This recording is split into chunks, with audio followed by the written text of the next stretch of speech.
Fit of the মেশিনে oil দিব। তো শুধু অয়েল দিলেই হয় না, যারা মেকানিক্যাল কাজ করে অয়েলের অনেক কিছু ডিপেন্ড করে। অল্প একটু অয়েল দিছি, দেখছেন অয়েল কিন্তু পড়তেছে। এখন এখানে অয়েল দেওয়ার একটা মাপ আছে, অয়েল উইন্ডের এখানে মার্ক করা থাকে। আমি একটু মার্কের বেশি দিচ্ছি, কেন দিছি? যাতে অয়েলটা পরে আপনি দেখতে পারেন। কারণ এখান দিয়ে যে অয়েল আসে, ওই শেপের এইখান দিয়ে একটা ছিদ্র আছে, ওয়েট ক্যামের ওইখান দিয়ে অয়েলটা আসতেছে।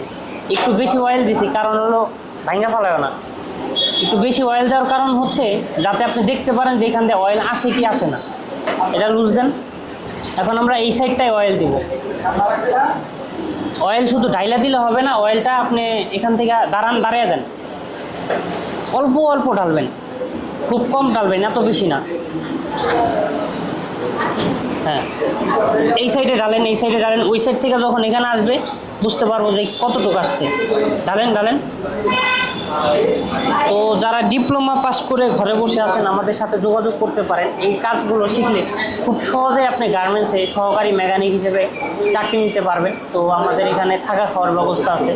তো ওই যে ভাইরা দেখতে পাচ্ছেন কাজ শিখতেছে, অনেকে বাইরে যাওয়ার জন্য শিখতেছে এবং অনেকে দেশের মধ্যে চাকরি নেবে। তো এই কাজগুলো শিখলে খুব সহজে আপনি চাকরি নিতে পারবেন দেশে এবং দেশের বাইরে।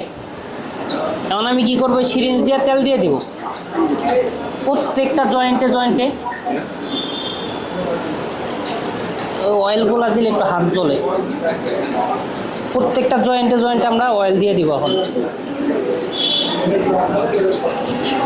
এই যে বিশেষ করে যে ক্যাম, স্টিচ কাউন্টার, ঠিক আছে, তারপরে শেপগুলো আছে, এখানে আমরা অয়েল দিয়ে দিব। তারপরে আরও অয়েল দেওয়ার জায়গা আছে, ওগুলো আমি দেখাইতেছি। আগে এগুলা ভিজিয়ে দেই, তারপরে আমরা কি করি,